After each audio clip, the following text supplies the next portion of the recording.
Hello my dears, welcome back to Xylem learning. Xylem ലേണിംഗിന്റെ പുതിയൊരു ക്ലാസ്സിലേക്ക് എന്റെ പ്രിയപ്പെട്ട മക്കൾക്ക് എല്ലാവർക്കും സ്വാഗതം. നിങ്ങൾ എല്ലാവരും പരീക്ഷയുടെ തിരക്കിലേക്ക് പോവാണ്. ഇനി കുറച്ച് ദിവസങ്ങളിലൂടെ കഴിഞ്ഞാൽ നമുക്ക് പരീക്ഷയാണ് അല്ലേ, ആനുവൽ എക്സാം ആണ്. അപ്പൊ ഇത് കഴിഞ്ഞാൽ നിങ്ങൾ 4ാം ക്ലാസ്സിലേക്കല്ലേ. ജൂൺ മാസം മുതൽ നിങ്ങൾ എവിടേക്ക് പോകും? 4ാം ക്ലാസ്സിലേക്ക് പോകും അല്ലേ, ശരിയല്ലേ? യെസ്. അപ്പോൾ നമ്മൾ ഇപ്പോൾ 3ാം ക്ലാസ്സിലെ പരീക്ഷ വൃത്തിയായിട്ട് എഴുതണം. മാത്രല്ല 4ലേക്ക് പോകുന്നതിന് മുമ്പ് നമ്മൾ കുറെ അധികം കാര്യങ്ങള് പഠിക്കേണ്ടതായിട്ടുണ്ട്. 4ാം ക്ലാസ്സിൽ നമുക്ക് LSS പരീക്ഷയൊക്കെ ഉള്ളതാണ് അല്ലേ? യെസ്, LSS പരീക്ഷയൊക്കെ ഉള്ളതാണ്. അപ്പൊ എന്റെ കുട്ടികൾ എന്ത് ചെയ്യണം എന്നറിയോ? ഇപ്പൊ പഠിക്കേണ്ടത് നമ്മളിപ്പൊ തന്നെ പഠിച്ചങ്ങ് പോവണ്ടേ? വേണം. പരീക്ഷയ്ക്ക് പ്രധാനമായും ചോദിക്കുന്ന ഒരു ചോദ്യമാണ്, അല്ലെങ്കിൽ നിങ്ങൾ അറിയേണ്ട ഒരു പ്രധാനപ്പെട്ട ചോദ്യമാണ് ഡയറി എഴുതുക എന്നുള്ളത്. എന്താണ് ഡയറി എഴുതുക എന്നുള്ളത്? അപ്പോൾ പരീക്ഷയ്ക്ക് ഏത് ഡയറി പാഠത്തിലുള്ള ഒന്നും വരാൻ സാധ്യതയൊന്നുമില്ല അല്ലേ. അപ്പൊ നമുക്ക് എങ്ങനെയും ഡയറി ചോദിക്കാം. അപ്പോ ഞാൻ നിങ്ങൾക്ക് ഇന്ന് സിമ്പിൾ ആയിട്ട് എങ്ങനെയാ ഡയറി എഴുതാന്ന് പഠിപ്പിച്ചു തരട്ടെ അല്ലെ. വൃത്തിയിൽ കുറച്ച് നല്ല അടിപൊളിയിൽ അവിടെ ഉണ്ടെങ്കിൽ നിങ്ങൾക്ക് 5 മാർക്ക് കിട്ടും ഡയറിയിൽ. മാത്രല്ല അടുത്ത LSS പരീക്ഷയ്ക്കൊക്കെ ഡയറി ഉറപ്പാണ്. അപ്പോൾ ഏത് രീതിയിൽ ചോദ്യം വന്നാലും എന്ത് സംഭവത്തെ കുറിച്ച് എഴുതാൻ പറഞ്ഞാലും നിങ്ങൾക്ക് ഡയറി എഴുതാൻ പൊള്ളിയായിട്ട് എഴുതാൻ പറ്റും. നമ്മളൊന്ന് പഠിച്ചാലോ? എന്താണ് ഡയറി എഴുതാം? എങ്ങനെയാണ് ഡയറി എഴുതാം? എഴുതി നോക്കുക. ഡയറി എഴുതാൻ ഞാൻ എന്നും ഡയറി എഴുതുന്ന ഒരാളാണ് കേട്ടോ. നമുക്കൊന്ന് ഡയറി എഴുതി നോക്കാം അല്ലെ. അപ്പൊ ഡയറി എഴുതുമ്പോൾ ആദ്യം എന്താ വേണ്ടേ? ആദ്യം ഡേറ്റ് വേണ്ടേ? അപ്പോൾ ഇന്നത്തെ ഡേറ്റ് എത്രയാണ്? ഇന്നത്തെ ഇപ്പൊ ഒരു ഡേറ്റ് അല്ലെ. ഇന്ന് ഫെബ്രുവരി 20-ാം തീയതിയാന്ന് വിചാരിക്കാം.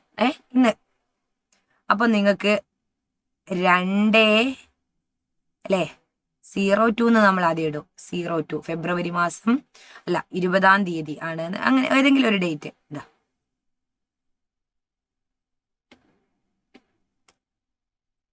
20/2/26. ഇന്ന് വെള്ളി ഞാനൊരു ഡേറ്റ് ഇടാണ് കേട്ടോ. വെള്ളി. ഇങ്ങനെയും നമുക്ക് എഴുതാം. അല്ലാതെ ഇതൊക്കെ എഴുതിയിട്ട് അങ്ങോട്ടും ഇങ്ങോട്ടും ഇങ്ങനെ കോമ ഇടാനും ഇതൊക്കെ ഇടാൻ മാറിപ്പോകുന്ന ആളുകൾ ഉണ്ടാവൂലേ അല്ലെ. അപ്പൊ നിങ്ങൾക്ക് എന്തു എഴുതാം? ഇതല്ലെങ്കിൽ ഞാൻ പറഞ്ഞു തരാണേ. ഇതല്ലെങ്കിൽ മറ്റൊരു രീതി, 2 ഭാഗത്തും എഴുതാട്ടോ. ഇവിടെ എഴുതിയാലും ശരിയാണ്. ഇതല്ലെങ്കിൽ നിങ്ങൾക്ക് എന്തെഴുതാം?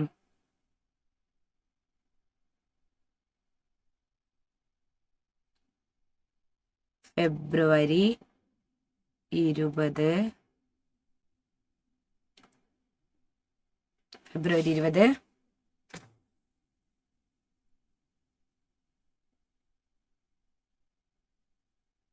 വെള്ളി. ഇങ്ങനെ എഴുതാം. എന്നിട്ട് നമുക്ക് ഒന്നുകിൽ ഇത് എന്നിട്ട് നമുക്ക് എന്താ എഴുതാ? ഇപ്പോൾ ഏത് സംഭവത്തെ കുറിച്ചാണ് ഡയറി എഴുതേണ്ടത്? നിങ്ങളോട് പരീക്ഷയ്ക്ക് ചിലപ്പോൾ ചോദിക്കും. നിങ്ങള് ഇന്ന് സ്കൂളിൽ നടന്ന പരിപാടിയെ കുറിച്ച്, അല്ലെങ്കിൽ വാർഷികാഘോഷ ദിനത്തെ കുറിച്ച്, അല്ലെങ്കിൽ നിങ്ങളുടെ സ്കൂളിൽ നടന്ന ഏതെങ്കിലും ചർച്ചകളെ കുറിച്ച്, സാഹിത്യ പരിപാടിയെ കുറിച്ച്, അങ്ങനെയൊക്കെ നിങ്ങൾക്ക് എഴുതാം. അല്ലെങ്കിൽ നിങ്ങളുടെ സ്കൂളിൽ നടന്ന വിളവെടുപ്പിനെ കുറിച്ച്, അല്ലെങ്കിൽ നിങ്ങളുടെ സ്കൂളിലെ നിങ്ങൾ എവിടെയെങ്കിലും സന്ദർശിക്കാൻ, ഇപ്പൊ പോലീസ് സ്റ്റേഷൻ സന്ദർശിക്കാനൊക്കെ പോകും അല്ലെ, അല്ലെങ്കിൽ പഞ്ചായത്ത് ഓഫീസ് സന്ദർശിക്കാൻ പോവുക, അതിനെക്കുറിച്ച് എങ്ങനെയും ഡയറി എഴുതാൻ വരാം. അപ്പോൾ അതൊക്കെ നമ്മുടെ ഐഡിയക്ക് അനുസരിച്ച് എഴുതണം. ഇന്ന് ഞാൻ സിമ്പിളായിട്ടൊരു ഡയറി എഴുതാണേ. ഞാനാണ് എഴുതുന്നത്.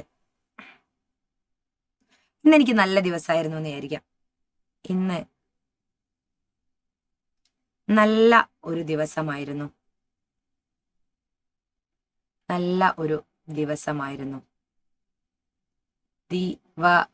അക്ഷരത്തെറ്റില്ലാതെ എഴുതാൻ ശ്രമിക്കുക കേട്ടോ. ഇന്ന് നല്ലൊരു ദിവസമായിരുന്നു. അത് ഏത് ദിവസത്തെ കുറിച്ച് എഴുതുമ്പോൾ എഴുതാം. നല്ല ദിവസമാണെങ്കിൽ എന്റെ സങ്കടപ്പെട്ട ആർക്കെങ്കിലും അസുഖം വന്നതിനെ കുറിച്ചോ, അല്ലെങ്കിൽ ആരെങ്കിലും മരിച്ചതിനെ കുറിച്ചൊക്കെ എഴുതുന്നെങ്കിൽ ഇന്ന് മോശം ദിവസമായിരുന്നു അല്ലെ, ഇന്ന് വളരെ സങ്കടമുള്ള ദിവസമായിരുന്നു എന്ന് എഴുതാം. ഇന്ന് നല്ല ഒരു ദിവസമായിരുന്നു.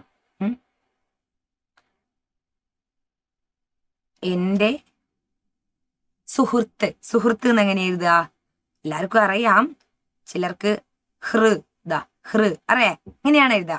എന്റെ സുഹൃത്ത് ഏതെങ്കിലും സുഹൃത്തിന്റെ പേര്.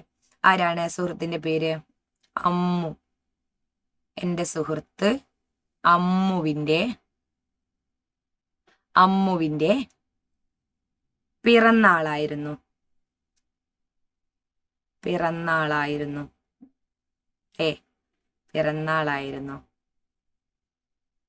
പിന്നെയോ ഇഷ്ടമുള്ളത് എഴുതാട്ടോ, സിമ്പിളായിട്ട് എഴുതാം.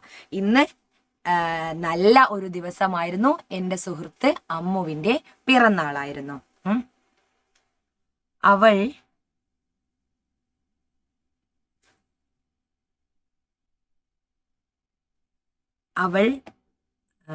എന്തെഴുതാ? ഞങ്ങൾക്ക് മിഠായി തന്നു എന്ന് എഴുതുന്നതിന് അവൾ നല്ല ഭംഗിയുള്ള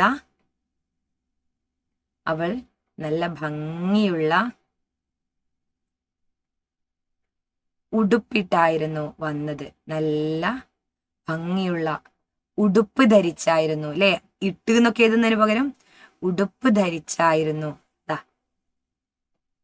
അവൾ നല്ല ഭംഗിയുള്ള ഉടുപ്പ് ധരിച്ചായിരുന്നു ഇന്ന് എവിടെ വന്നത്?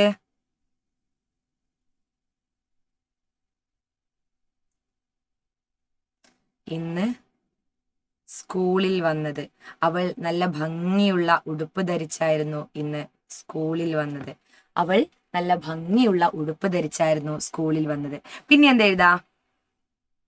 ഞങ്ങൾക്കെല്ലാം മിഠായി തന്നു.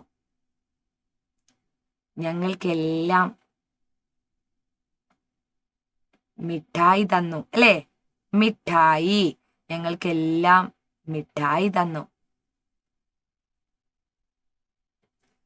ഞാൻ അവൾക്ക് നിങ്ങളുടെ ഫ്രണ്ട് അല്ലേ, അപ്പൊ ഞാൻ അവൾക്ക് ഒരു കുഞ്ഞു പാവക്കുട്ടി സമ്മാനമായി നൽകി. ഒരു കുഞ്ഞു പാവക്കുട്ടി. എന്താ നൽകിയത്? കുഞ്ഞു പാവക്കുട്ടി. അല്ലേ, പാവക്കുട്ടി. കുട്ടി എന്ന് എഴുതുമ്പോ ഒരുമിച്ചുള്ള വാക്കാണ്. അപ്പൊ ഞാൻ ഒരുമിച്ചുള്ള വാക്കുകൾ നമ്മൾ താഴോട്ട് 2 ലൈനിലായിട്ട് എഴുതുകയാണെങ്കിൽ ഇവിടെ ഇങ്ങനെ ഒരു വര കൊടുത്താൽ മതി കേട്ടോ.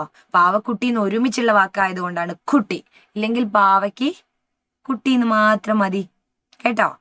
ഞാൻ അവൾക്ക് ഒരു കുഞ്ഞു പാവക്കുട്ടി സമ്മാനമായി നൽകി. അവൾക്ക് എന്ത് സന്തോഷമായെന്നോ? സമ്മാനമായി നൽകി. പിന്നെ എന്താ പറയാ? അവൾക്ക് എന്ത് സന്തോഷമായെന്നോ? അവൾക്ക് നല്ല സന്തോഷമായി. അങ്ങനെ എഴുതാം, നല്ല സന്തോഷമായി. ഇത്രയും മതി അല്ലേ, ഇന്നത്തെ ഡയറി ഇത്രയും മതി.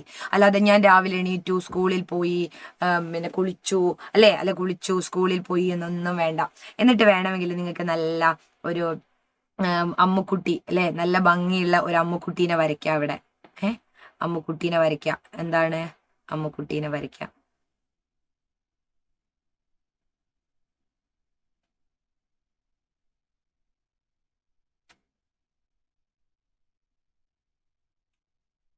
അല്ലെ, നല്ലോണം ചിത്രം വരയ്ക്കുന്നതിലൊക്കെ ആണെങ്കിൽ നല്ലോണം വരയ്ക്കാം.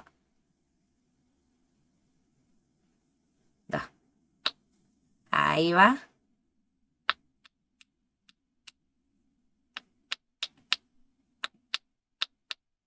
ഉടുപ്പിട്ട അമ്മുക്കുട്ടി അല്ലേ, ഉടുപ്പിട്ട അമ്മുക്കുട്ടി. വേണമെങ്കിൽ ഒരു കേക്ക്. എനിക്ക് കേക്കൊന്നും വരയ്ക്കാൻ അറിയില്ല. നിങ്ങൾക്കറിയോ കേക്കൊക്കെ വരയ്ക്കാൻ?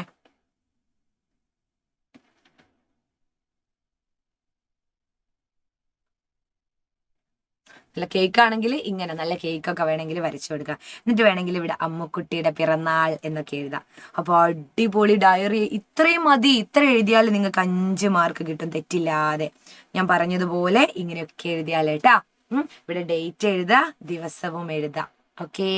അപ്പോൾ ഇങ്ങനെയാണ് ഒരു ഡയറി തയ്യാറാക്കേണ്ടത്. എന്തിനെ കുറിച്ച് വന്നാലും നിങ്ങൾക്ക് എന്ത് എഴുതാൻ പറ്റും? സ്വന്തമായിട്ട് ഇങ്ങനെ എഴുതാൻ പറ്റും. അപ്പോൾ ഓരോരോ ചോദ്യങ്ങളുമായിട്ട് ടീച്ചർ ഇനിയും വരാട്ടോ. മറ്റൊരു ചോദ്യമായിട്ട് കാണാം. അതുവരേക്കും ടാറ്റാ.